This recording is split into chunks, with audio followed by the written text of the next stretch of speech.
It's worth pausing and really taking in for a minute what it must have been like to see yourself represented in a photograph for the very first time. Now, yes, it's a daguerreotype. It's a type of photography. It is on metal. It cannot be reproduced. So it's different to photography as it came to be in the 20th century. But it's worth really thinking about how astonishing and wonderful and marvelous and maybe even unsettling it must have been to see a daguerreotype of yourself, of your family, of a scene that you know, and realize that it is a representation that is more accurate than painting. This is CBS Eye on the World. I'm John Batchelor. It is October 1863. The Union is hard-pressed by the Confederacy. In Europe, however, there is peace at hand.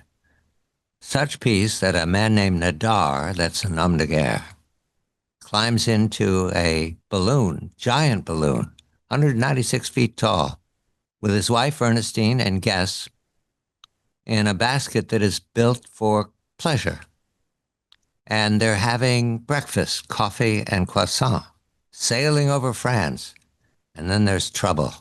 Why are they in the balloon? Who is Nadar? I welcome Anika Burgess, the author of the new book, Flashes of Brilliance, The Genius of Early Photography and How It Transformed Art, Science, and History, and that balloon in October of 1863. Anika, congratulations. A very good evening to you. Thank you for this. Thank you so much. Who is Nadar, and what is he trying to achieve by sailing over France and getting into trouble? Nadar is such a wonderful figure in early photography. He was a photographer. He was also a caricaturist. He was a writer. He was this larger-than-life figure in Paris at this time. And by 1863, he had already taken camera equipment down into the catacombs of Paris to photograph in the darkness using an arc lamp. But on this occasion, he, as you said, was up in the air in this absolutely enormous balloon. Now, his idea had been to try to photograph from a balloon, to take aerial pictures. But the purpose for building Le Géant, as he called it, the giant, was to kind of prove a thesis that actually the future of flight is within heavier than air machines, not in gas balloons.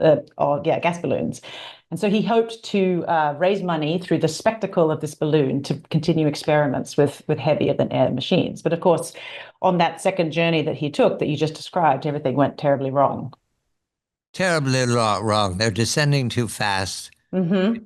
They try to slow the descent. He doesn't get a photograph No, of this crisis. definitely not. They hit the ground and they're dragged for 25 kilometers or 25 miles, either which through hill and dale. And Yes. they're tossed into a river and nobody dies. Okay. But this illustrates perfectly what personality types are to photography in the middle of the 19th century. Definitely. It helped to have an adventurous spirit and be okay with experimentation. It is remarkable that nobody died, but true to form, Nadar promptly then wrote up the whole experience in a book. You know, he was very much a man who had a sense of good self-publicity. And he was also like a big believer in photography and, like I said, a big experimenter. And that is really what was required for many people who were trying out photography at this time because it was so unknown. It was so new. 24 years earlier, if my subtraction is correct, a man named Daguerre makes a presentation, 1839. Who is he, and what is the presentation that has everybody crowding into the room and with lines outside? I mean, this is a wonderful story. So Daguerre had been a scene painter in Paris, very artistically talented. He had created something called the diorama, which was these sort of translucent material that he would paint, and using light, this beautiful illumination, he would create this very realistic effect. And he had done this in the early 1820s, mid 1820s. And it had occurred to him that actually maybe there was a way to take a photograph from life, from a scene from life, to make a most realistic representation possible. And that was how he had commenced work on what became known as the daguerreotype. Now, he ended up partnering up with somebody called Niepce, who had been doing his own similar experiments. And of course, there's a whole prehistory to all of this, which I won't delve into just yet. But net, Niepce and Daguerre worked together. Niepce died. Daguerre carried on the experiments and then eventually spoke to a guy called Francois Arago, who was at the Academy of Sciences in Paris. And it was Arago who made the presentations in 1839 saying this is a groundbreaking new medium called the daguerreotype. Everyone's going to be astonished. And he did that in January 1839. And then in August was when it was revealed to the world. But we do have letters and accounts for what it was like to visit Paris in those intervening months and see a daguerreotype. And the descriptions are wonderful. You know, I remember one person saying that they baffle belief. They're so realistic, they baffle belief. And of course, the reason for the delay between January 1839 and August was that Daguerre was negotiating with the French government to get a pension to sell the rights to the French government. So it was this very exciting time in which no one was quite sure how you make a daguerreotype. How you make a daguerreotype is exciting. A highly polished copper plate coated with silver and sensitized in a box with iodine fumes. I stopped there because I'm already dizzy. Wait till you get to the mercury. Well, in order to make a plate, what we have represented in movies today means that you have to enter into chemistry. And it's Mm-hmm. chemistry that is highly, highly dangerous Mm-hmm. all the time. We'll get to the collodion exercise in a moment.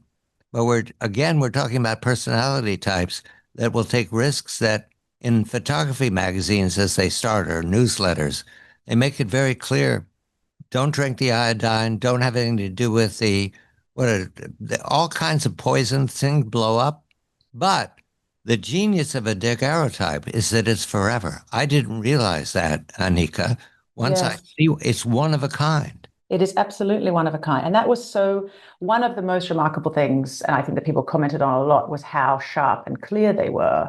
And it really, it's worth pausing and really taking in for a minute what it must have been like to see yourself represented in a photograph for the very first time. Now, yes, it's a daguerreotype. It's a type of photography. It is on metal. It cannot be reproduced. So it's different to photography as it came to be in the 20th century, and very different to digital images, of course. But it's worth really thinking about how astonishing and wonderful and marvelous and maybe even unsettling it must have been to see a daguerreotype of yourself, of your family, of a scene that you know, and realize that it is a representation that is more accurate than painting. The plate, after this chemistry lab, the plate is taken into a darkroom and developed. However, it's important to note that the daguerreotypes and early photography required the subject to be essentially a dead person for how long? How long did they have to sit still? I mean, this is a great question. So initially, when the daguerreotype was first announced, it was actually impossible to take a portrait. The exposures were just too long. And then very quickly, because everyone was so excited about this option to actually capture something from life, people very quickly started experimenting with new chemicals, more chemicals, and lenses. And so by the early 1840s, it was possible to take a portrait. Now, even then, exposure times varied a lot depending on the time of day, the time of year. I mean, there's an account that says if you took a portrait in London in May, the exposure time would be much faster than it would be in September, where it could be a number of minutes. It always depended. And of course, there was no real guidelines. There was Daguerre produced a manual, but photographers really had to judge based on their own experience as to how long the exposure should really go for. I mean, this was a completely sort of untrodden world in which people were figuring out as they went. And I think that really speaks to your earlier point too about attracting, in some respects, people that were willing to take risks. And they're monetizing. They charge for these things a lot of money. You notice that Daguerre took time to negotiate the patent. Smart. Sure did. He sure did. I know. He did. Although, interestingly, the patent it was free for the world, but not England, and so so the English photographers still had to take out a license to use the daguerreotype. So for in England, it was a much trickier process than it was elsewhere. It's important to move now to another process that allows reproduction, collodions. Hmm. Wet collodion and the dry collodion involve gun cotton. My God, that is, I mean, they smoked in the 19th century. How dangerous. Yes, I mean, very. The wet collodion, it grew out of various processes. People were trying different things, and then in 1851, a man called Frederick Scott Archer figured out a way to use the wet collodion to create an image on glass that would be very sharp. It could be reproduced on paper. So it was not a one of a kind image anymore. It had a faster exposure time. It had all these advantages to it. It mostly being that it was very sharp and it was reproducible. But the downside is the collodion had to be prepared on the spot. That's why it's called the wet collodion process, so that the collodion has to stay wet during the exposure and then once it's developed. So the downside was you had to take everything with you, and this is where you start seeing, portable dark rooms, like a little tent almost on somebody's back when they go out hiking to take a photo of a landscape. They had to have all of their chemicals to hand, the developing trays, their water. And again, as you said, a lot of dangerous chemicals involved. There's stories of people packing gun cotton to make collodion and it just exploding. Well, the one who threw the cigar tip into gun cotton. And where does the cyanide come from? Is it, I mean, why bring cyanide into a room that's already going to explode? Did they not have another substitute? I feel like, They did. They did. That's a great question. So cyanide was sometimes used as a fixer, as alternative to hypo, which is even still used today in dark rooms. But it wasn't really any better. And there's articles in journals saying don't use cyanide for this, use something else. The other thing, though, that cyanide was sometimes used for was to remove silver stains from your hands.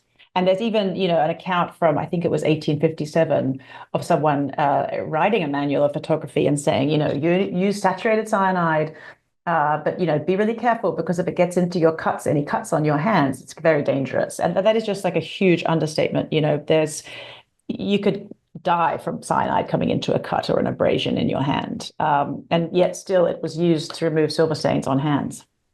oh, you should not let anybody around cyanide ever. And No, never. we're talking about reckless personalities. Okay. We've established the fact that early photography is an adventure and you paid for it. We're going to turn now to using photography for other means, that is, discovery. The book is Flashes of Brilliance, The Genius of Early Photography and How It Transformed Art, Science, and History. Anika Burgess is the author. Anika is a photo editor and a photo historian, introducing us to the world of photography that's born of a sudden in the middle of the 19th century. Immediately, however, the personalities who are attracted to it, who monetize it, take it in the direction of an art form or something people will pay for. There are other experiments, however, that are a fascination. I'm looking at photographs of the moon. Anika, when I'm getting ready for your conversation, wonderful, I have a new copy of Nature magazine that I've fallen behind looking. They come out every week. This is the peer-reviewed magazine. There it is, an image of the dark side of the moon, right there, bang. So it's how long now?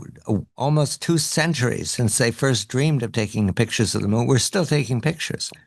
And Yep. this is ordinary to us, so that I didn't notice really that it was there until I read your book. The moon was only ever perceived looking up at the night sky if it was clear. But Mhm. in taking photographs of it, what did it do for the culture that saw them for the first time?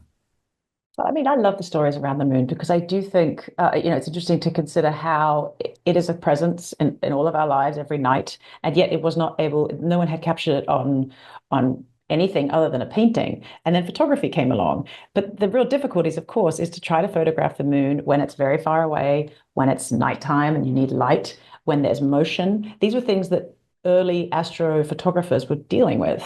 But as soon as the daguerreotype was announced, actually during the announcement of the daguerreotype, Francois Arago even said the daguerreotype is going to be super helpful with mapping the moon. We're going to be able to know the moon's surface better than we've ever known it before. And it was correct in the sense that as photography developed, lunar photography got better, but it was a very long, slow process that involved a lot of experimentation. And the book really focuses on two figures. One who succeeded in making photographs of the moon and translated them into stereoscope views, which are those little devices that you look through and makes two images appear like one three-dimensional image. And the purpose in doing that was to show the moon as a mass, as a sphere, as something with weight and substance. And the other person, James Nasmyth, who I have a real affinity for, only because his plan was so left field. He sketched the moon through a telescope, did plaster molds of those sketches, and then photographed the plaster molds as though it was the moon's surface. They're very convincing. Very convincing. And at the time, he was very straightforward. He was very plain about his processes, and they were praised as being truthful and faithful and honest, which I think speaks to the idea that persisted in the 19th century and still does today, that photography can only ever be truthful. It can only ever show fact, which of course we know is not true. What I take from the photographs of the moon is that it's the beginning of where we are right now, Anika. Photographs of exoplanets, Yes. perceived in X-rays, perceived with Hubble, perceived in the transitory method, where if it passes before the star, you can read what it's composed of. We're Yes. still pursuing it. And I believe you're talking about the moment when we realize to see it is to want to understand it. That Yes. I think that's right. I think it is. I think it is a question of that. I think it's a question of photography and not just in respect of moon photography, but in other sciences. Photomicrography, photographs through a microscope, allowing us to see something we can't otherwise see, or we can't see as clearly, allowing us to understand something, and even analyze it. a man underwater. We'll just quickly touch here. There's so much to do. Bhutan is his name, Yes, and I. he's relentless. He is. He is relentless. Louis Bhutan, and again, like many of the figures in this book, uh, was not a professional photographer, but did these experiments in pursuit of knowledge and understanding, and also just because he felt it was so beautiful when he was diving underwater in his hard hat helmet, that he wanted to photograph the scenes that he saw, and so he spent the better part of a decade figuring out how to take a clear underwater photograph. And that was actually really the genesis of this book. That photograph in the book, which is I actually have it on my desk, which is this diver with his helmet on. That was really what triggered my interest in exploring more of these stories that show that photography was a time of experimentation. Early photography was quite risky, in fact. I would say that the underwater photographs are a delight. I didn't know they existed. I'm going to go in pursuit of them now They're because wonderful. who knew that they were just, well, remember now we've gone cities at night, the catacombs underneath Paris. We've flown across the French landscape. There's even a pigeon with a camera attached to it. We're going to turn now to social justice and the camera. Anika, wonderful story of Jacob Riis, a migrant who lives hardscrabble life in the poverty of lower Manhattan. 5 Points is how I imagine him coming to the city. And he becomes a newspaper man, and then all of a sudden he has an idea of a camera. What does he do with the camera? And I believe it's wet collodion or dry collodion that he's using. Who is he? Yeah, so as you mentioned, he was a newspaper man. He came from Denmark to America and managed to establish himself after some very hard years. And he began documenting in his writing the conditions of the tenements in Manhattan, which were, of course, incredibly grim, very dirty, full of disease. And he felt that the words that he was writing wasn't having enough of an impact of what he was really witnessing. And he was reading in the newspaper one day about something new, something called flash powder. And it was a brand new invention that enabled photographers to take photographs at night in dark spaces, underground, sorry. And so he began experimenting with that. And that is how he was able to go into the tenements with his camera using flash powder to illuminate the interiors and what he saw, people packed into rooms and the grim conditions, and then show those to the public to make it very clear as to exactly how people lived. And of course, he translated that into a book that he wrote, a well-known book called How the Other Half Lives. I ran into him once, I believe, an anecdote with Teddy Roosevelt, Theodore Roosevelt, an early Mm. commissioner for the police in Manhattan before he became his climb to the national offices. And I think he spent time with Reese going out and taking photographs. If you've never seen them, they're to be considered because this is frozen in time what it means to live hard Scrabble in Manhattan at the turn of the century. The rooms are not only dirty, they're packed. Human beings are in there without adequate. Some of them are wrapped in blankets because you immediately understand there's no heat when Reese is taking their photograph. Now, a detail here. Some people were superstitious about having their picture taken. Mm. Did Reese write about that? Did he talk about asking permission? Did anybody think about that at the time? No, I mean, to my knowledge, there was no permission to be asked. In fact, there's a book written about this by Bonnie Yockelson, and she makes the note that, he would have entered the room in the darkness. He wouldn't have been able to see very much until he flared his flashlight. So for the people in the photographs, they would not have consented, no. And this is a real issue to think about, I think, with the greater understanding that we have today. They were already facing so much in their lives, and now there was an intruder in their tenements flaring a flashlight in a frying pan. Actually, was his way to do it. And I guess from Reese's perspective, he was there to illuminate literally and figuratively the lives that they were experiencing. Yes, and he used dry collodion or wet collodion. I don't At recall. that point, he would have been using dry collodion because it was the late 1880s. Yeah. And he used a flash, magnesium flash. Did he have the pistol or was it a stand? How did he do it?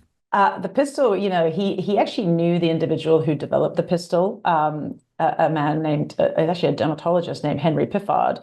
And, experiments around magnesium had been taking place for 20 years prior to this point, but it was difficult to figure out the best method to illuminate the magnesium, and it was expensive.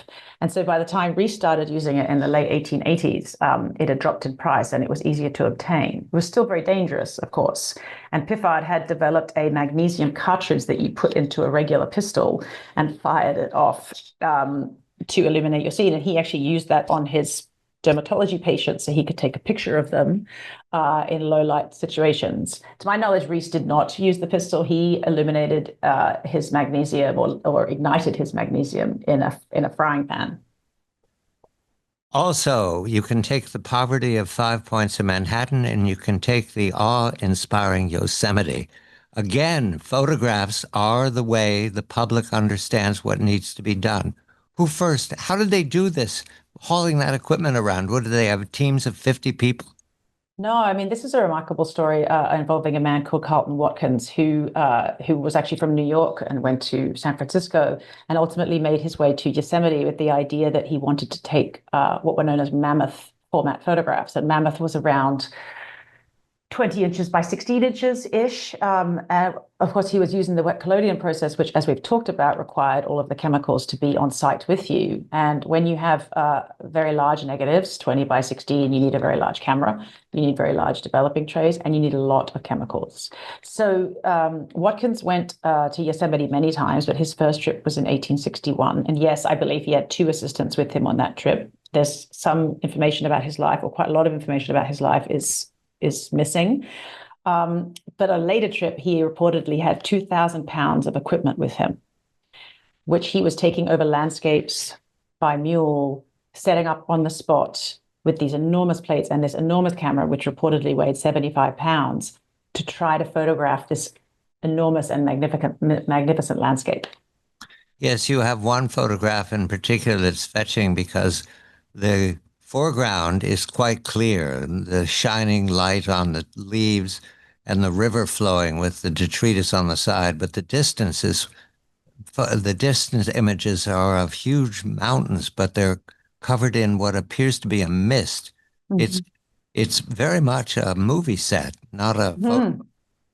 Yeah, that's interesting that it does have that scope and that scale, I think, that you'd expect from a movie set. Yeah. But it's interesting too, because with Watkins, it's hard to know exactly what gave him the idea to photograph this in mammoth format. There's a number of kind of theories as to that. But I'm sure that he was not what he was not thinking about was the preservation of Yosemite. But of course, that is what his photographs helped lead to. You know, his images were seen by the governor of California, or the senator, sorry. Um, and then shortly after that, that senator proposed legislation to protect Yosemite, which was signed by Lincoln in, I think, 1865. The question of disseminating these photographs, they were reproduced.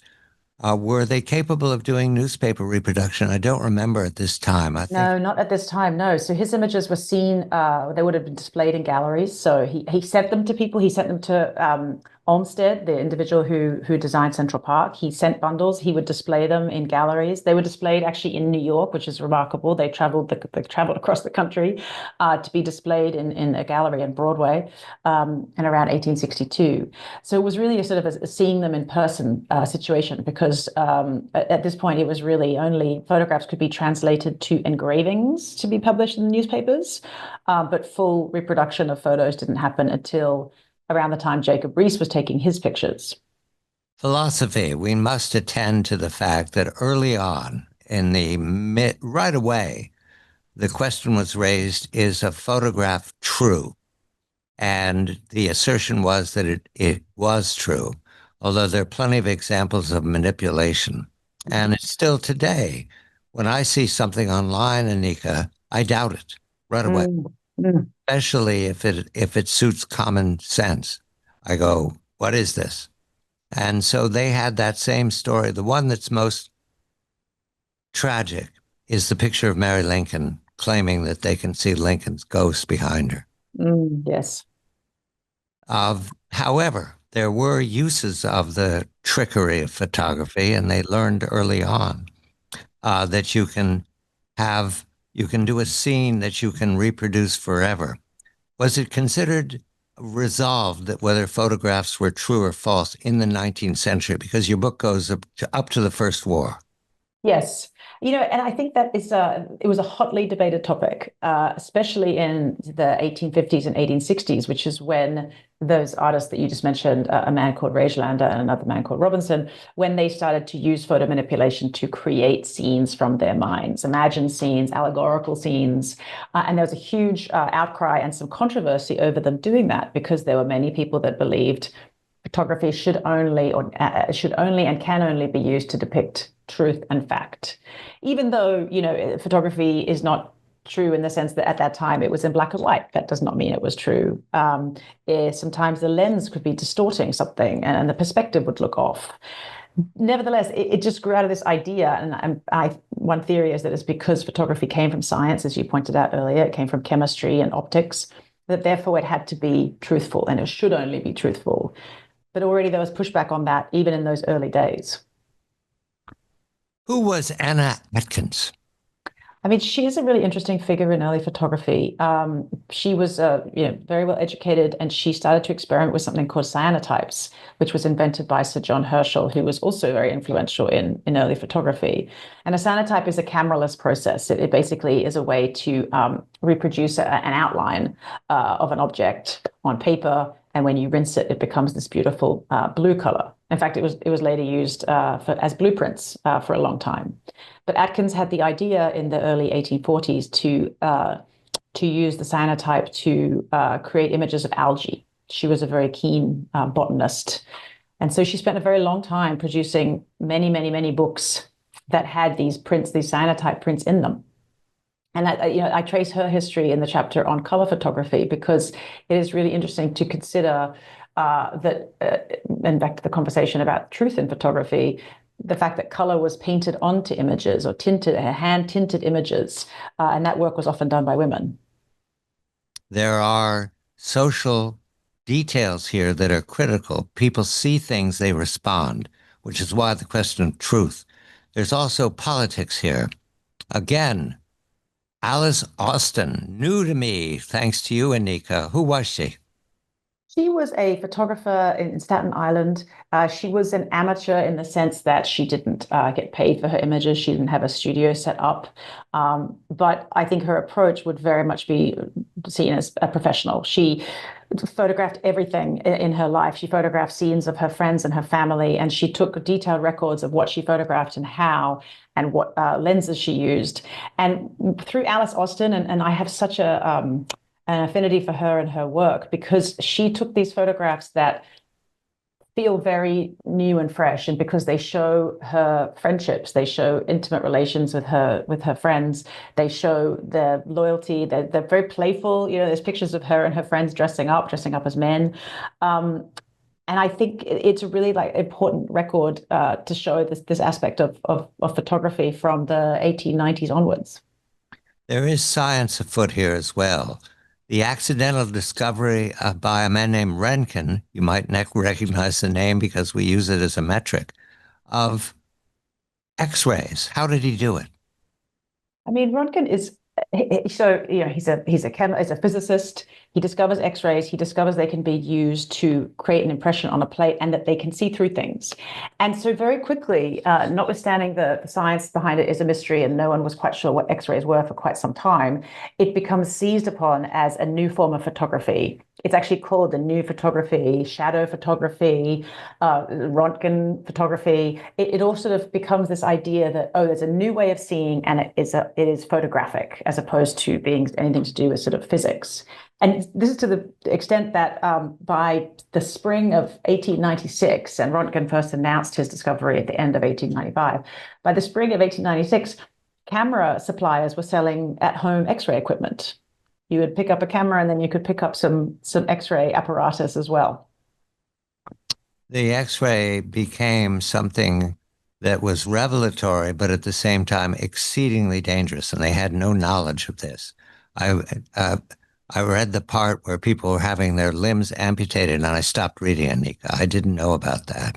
Yeah, I mean, yes, absolutely. And there were demonstrations. People could go along and have their hands X-rayed for kind of entertainment, for sport, not for sport, for entertainment.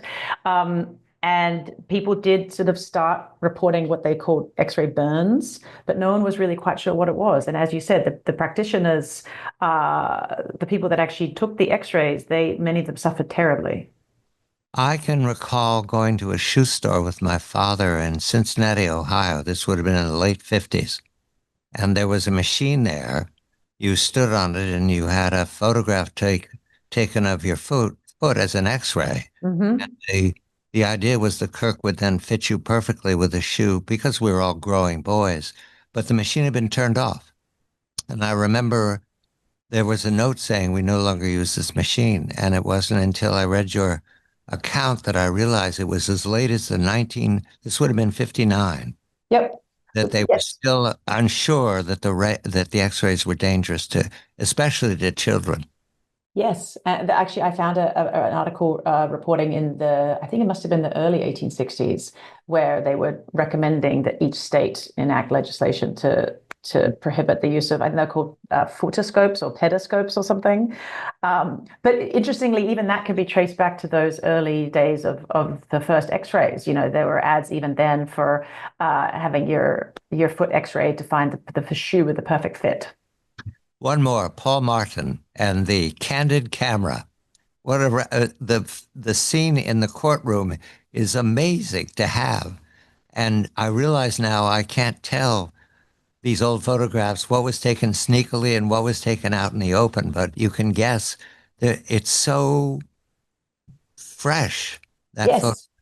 It is so fresh. And you're referring to, of course, the picture of the suffragists in the dock in 1908. And of course, photography at the time and still is illegal in British courtrooms. And the individual who took that picture hid his camera inside his top hat.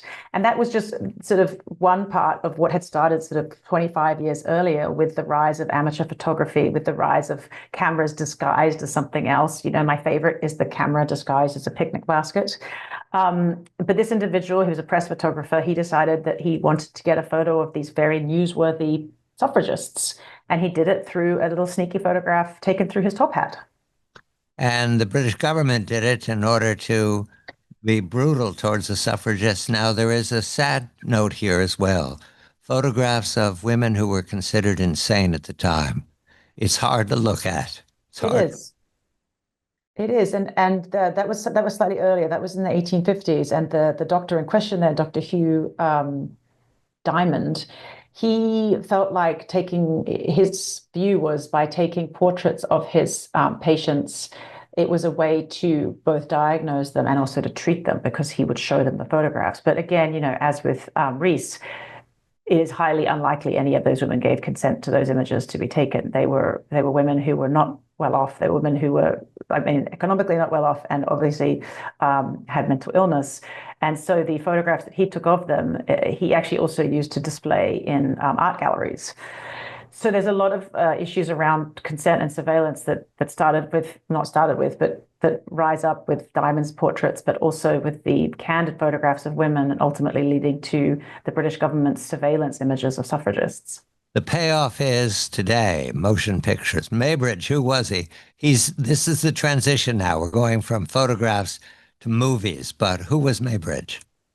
He was a figure. He was very much a larger than life figure. He was a photographer. He had actually also visited Yosemite, like Watkins had, although somewhat later.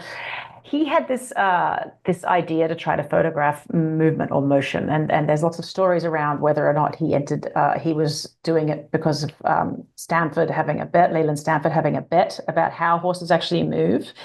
But the net result is that Maybridge set up a bank of cameras along a racetrack at Palo Alto and took photographs of a horse in motion and proved once and for all that their feet do come off the ground.